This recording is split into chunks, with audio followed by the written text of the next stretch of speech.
Oi pra você, aqui é a Pri, que é espírita, e hoje, dando seguimento ao Setembro Amarelo, a gente vai falar sobre um filme que eu sou apaixonada, que é o Sierra Burgess. E na real já falei sobre esse filme um pouquinho lá no Instagram e participei também de um Home Office Espírita, que é um projeto do Rede Amigo Espírita, que foi muito legal, onde eu falei sobre esse filme. Então eu vou deixar os links disso tudo aqui na descrição, para caso vocês queiram também acompanhar. Sierra Burgess is a Loser, ou Sierra Burgess é uma perdedora, é uma produção da Netflix e estreou em agosto de 2018. O filme foi dirigido por Ian Samuels e tem como parte do elenco Shannon Purser, Noah Centineo, Christine Frosset e R.J. Cyler. So you want to go to Stanford? Yes, I almost got a perfect score on my SATs. You're a good student. But Sierra, what's your cell? Excuse me? Sierra Burgess is. Aqui a gente se depara com Sierra, que tá ali mais ou menos no primeiro ou segundo ano do ensino médio, vivendo dramas próprios dessa época do ensino médio, né? Especialmente lá nos Estados Unidos, onde a coisa é bem complicada. Então ela tem que lidar com bullying, por exemplo, né? Pelo fato dela ser bem acima do peso, né? E ter padrões de beleza que não são os padrões esperados para a galera da idade dela, né? Além de tudo, Sierra é filha de um escritor muito famoso e de uma psicóloga muito bonita e muito bem sucedida. Então, no meio desse rolê inteiro, ela ainda fica se questionando sobre quem realmente ela é, o que ela quer ser, como ela vai conseguir, de certa forma, superar o sucesso dos pais dela, né? O sucesso e toda a fama que eles têm, e como eles são conhecidos, a influência que eles exercem sobre as pessoas ali naquela região.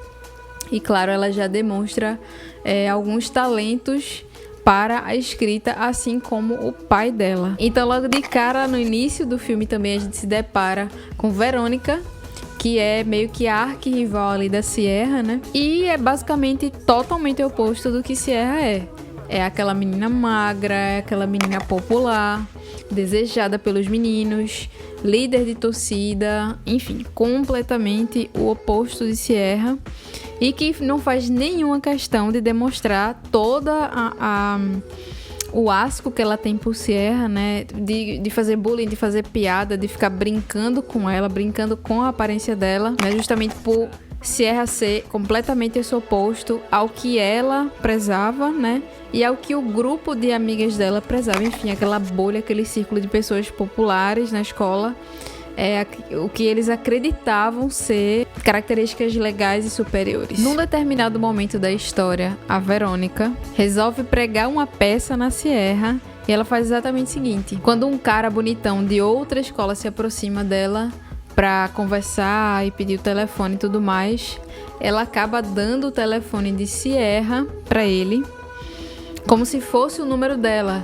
E mais tarde esse menino entra em contato com a Sierra, achando que é a Verônica, e a Sierra continua conversando com ele como se fosse Verônica. Então começa um grande mal-entendido nessa história, e obviamente os dois, né, o Jamie, que é esse rapaz, e a Sierra começam a ficar mais íntimos, começam a gostar mais um do outro, começam realmente a criar um elo e se apaixonar um pelo outro, sendo que o Jamie acha realmente que é a Verônica e não que é a Sierra. Na verdade, ele não faz a menor ideia de quem é a Sierra. Num determinado momento, no desenrolar desse relacionamento virtual entre eles dois, o Jamie pede para fazer uma chamada de vídeo com a Sierra, achando que é a Verônica, obviamente, e ela fica sem saber como proceder, até que ela tem a ideia de pedir ajuda da Verônica, porque ambas juntas, atuando juntas, poderiam realmente se ajudar e ganhar algumas coisas ali nesse meio tempo, né? Nesse meio tempo. E o desenrolar da história é muito gostoso, é muito interessante, e você também fica meio apreensivo, assim, tentando entender o que é que vai acontecer, por que que aquilo tá acontecendo. Às vezes você fica se perguntando, caramba, como é que isso vai acabar? Realmente, o que é que vai acontecer a partir daqui? E aí, vocês vão ter que assistir, como sempre, pra descobrir o que vai acontecer de verdade. Eu acho que o primeiro ponto que a gente realmente pode destacar aqui é a questão da Sierra com os pais dela, né? A influência desse relacionamento entre eles. Não que eles tenham um problema muito grande, não é isso. Fica muito claro que eles são espíritos extremamente simpáticos, eles estão ali realmente unidos e muito harmônicos, né? Mas a Sierra, ela fica muito relutante em muitos momentos, justamente pela questão de ela ter eles como um grande espelho, né? Então, essa influência dos pais, é como se ela tivesse num patamar muito distante, né? Muito aquém deles, e como se ela nunca fosse conseguir superá-los, né? Então, ela fica com esse peso muito grande, né? De querer agradá-los, de querer que as pessoas vejam que ela é tão relevante quanto eles e de que ela tem a própria personalidade dela, né? Ela também fica tentando se descobrir em vários momentos, mas de uma forma um pouco tímida demais, né? A gente vê que ela tem muitas potencialidades, mas que às vezes ela fica muito retraída justamente por esse medo de se sobressair. E é engraçado também a gente perceber a questão da harmonia entre eles.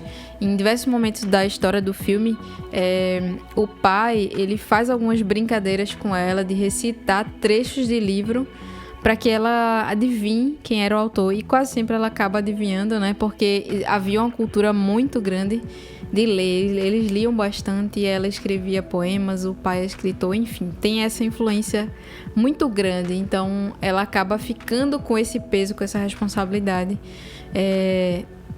interna, né? Claro, os pais em nenhum momento colocam essa responsabilidade nela. Pelo menos não fica claro na história que eles cobram isso dela. Mas ela se sente na obrigação de realmente corresponder, né, à altura dos pais, de quem os pais realmente eram. E aqui tem um ponto muito curioso também, que é o fato de Sierra secretamente cantar, né? Em um determinado momento do filme, ela canta e surpreende. E dá a entender que em nenhum momento ela tentou desenvolver essa habilidade, né? Ela não fez nenhum curso, ela não fez aula de canto. Ela participa sim da banda da escola, né? Ela toca, acho que flauta na banda, mas não fica claro que ela fez aula de canto. Então, assim, fica aqui o questionamento: de onde vem esse talento de Sierra? De onde vem essa habilidade de canto que ela tem? Deixa aqui nos comentários o que você acha. E outro ponto que vale muito a pena de comentar aqui é sobre as aptidões de Verônica e de Sierra, né? Vai ficando muito claro pra gente que ambas são completamente opostas, completamente diferentes, que gostam de coisas diferentes, se expressam de formas diferentes, né? As suas habilidades são completamente opostas, distintas. Então a gente começa a se perguntar: mas caramba, será que Deus deu habilidades diferentes para cada pessoa? Claro que não, né, gente? Deus nos criou completamente iguais, simples e ignorantes. Então, coube a nós a tarefa de irmos nos desenvolvendo aos poucos. E claro, cada pessoa desenvolve-se de uma forma agradável para si, né? A gente vai no nosso ritmo, cada pessoa tem um ritmo, cada pessoa tem um nível de interesse sobre um assunto, sobre outro. Então cabe a nós irmos desenvolvendo, né, a nossa moral, a nossa intelectualidade, os nossos conhecimentos científicos, o nosso gosto pelo conhecimento, né, pelas coisas boas, os bons valores, a evolução de fato. É claro que Deus nos fez completamente iguaizinhos, então realmente isso fica, esse pontinho eu acho que a gente precisava pontuar, porque às vezes fica muito aquela ideia ainda de que há pessoas que têm habilidades do nada, né, porque foram presenteadas por Deus.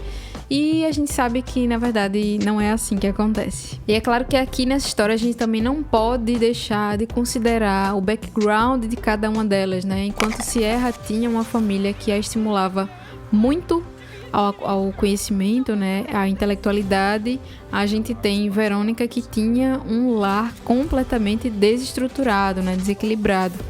Então, assim, cada uma veio de um background diferente e claro que essa influência realmente faz toda a diferença na vida de um adolescente, de um jovem, né? Só que a partir do momento que elas começam a viver juntas, né, quando elas começam a compartilhar coisas, né, da vida, enfim, pontos de vista, elas começam a se modificar, e isso é muito legal também de perceber. Elas começam a entrecruzar os caminhos, as personalidades, elas começam a mesclar quem elas são, né? Uma fica um pouquinho mais parecida com a outra em determinados momentos. Então, isso também, essa troca é muito salutar pra gente, né? Essa troca é muito bacana, porque às vezes a gente realmente tem que se permitir se modificar um pouco, né? Acrescentar um pouco de conhecimento, de experiência, de know-how, de coisas que a gente não tem, que a gente não viveu. E somente através dessa amizade sincera que a gente realmente vai conseguindo alavancar ali um XP na nossa vida, né? A gente vai conseguindo aprender coisas diferentes, absorver coisas diferentes, enxergar a vida com um ponto de vista completamente inusitado. E o último ponto para fechar com chave de ouro é que a gente não podia deixar de falar do amai-vos uns aos outros, né? Isso é muito bacana de ver nessa história, gente, porque duas pessoas que não se suportavam, de repente, começam a andar juntas, ainda meio que contra gosto, mas em um determinado momento elas começam realmente a se gostar, né? E surge uma amizade sincera. E o mais legal é que aquela camada superficial, né, que existia, a preconcepção que uma tinha da outra, ela vai se dissolvendo, né? Aos poucos ela vai se quebrando e dando espaço para uma visão muito mais profunda, né? Que cada uma ia tendo sobre a outra. E dentro dessa visão mais profunda, a gente vai trazer uma empatia, né? Vai se criando essa empatia uma pela outra, a sororidade, a fraternidade, enfim, elas vão ali criando esse laço tão apertado, né? Tão bonito da gente observar durante a história toda. Tem uma frase de Harry Potter, inclusive, do primeiro filme, do primeiro livro, que é o seguinte: há coisas que não podemos deixar de fazer sem gostar do outro, e derrubar um trágico montanhês de quase 4 metros de altura é uma dessas coisas. E é basicamente essa frase, né, o resumo do que acontece entre Sierra e Verônica. Em um determinado ponto da história tem algo que elas fazem juntas que elas simplesmente não conseguem mais deixar de gostar uma da outra depois desse momento, né? Depois dessa realização juntas, né? Às vezes, quando a gente se permite, né, compartilhar a vida com alguém completamente diferente da gente, ou alguns momentos da nossa vida com alguém que é muito diferente da gente, a gente acaba descobrindo o quanto aquela pessoa era tão parecida com a gente, o quanto aquela pessoa era tão legal, era tão bacana, o quanto que ela tinha de coisas que a gente não imaginava de positivas, e o quanto que a gente aprende com essa pessoa, e a gente vai ficando cada vez mais próximo, e a gente vai derrubando barreiras e vai crescendo, né, amadurecendo, que esse é o grande ponto da questão. Então esse momento que elas duas fazem essa missão juntas, né, é justamente o momento que a gente percebe profundamente que elas não vão mais conseguir se separar, né? Que elas duas estão muito bem juntas, né? Nessa amizade, nesse encontro de almas que realmente aconteceu. E eu acho que essa questão é talvez a questão central da história do filme, né? Que é a questão do perdão, que tem tudo a ver com amar-vos uns aos outros, né? Em um determinado momento elas precisam se perdoar pelas coisas que elas fizeram, né? E é claro que a história envolve a coisa do boy, da Sierra querer ficar com ele e tudo mais. Mas pra mim a questão central é realmente essa troca, essa amizade muito, muito salutar entre elas duas, muito construtiva, né? Esse encontro de almas que foi muito bonito de ver entre pessoas completamente distintas, né? E o quanto que a gente pode ganhar se permitindo viver experiências com pessoas que a gente jamais imaginava que a gente conseguiria se dar bem com aquela pessoa, né?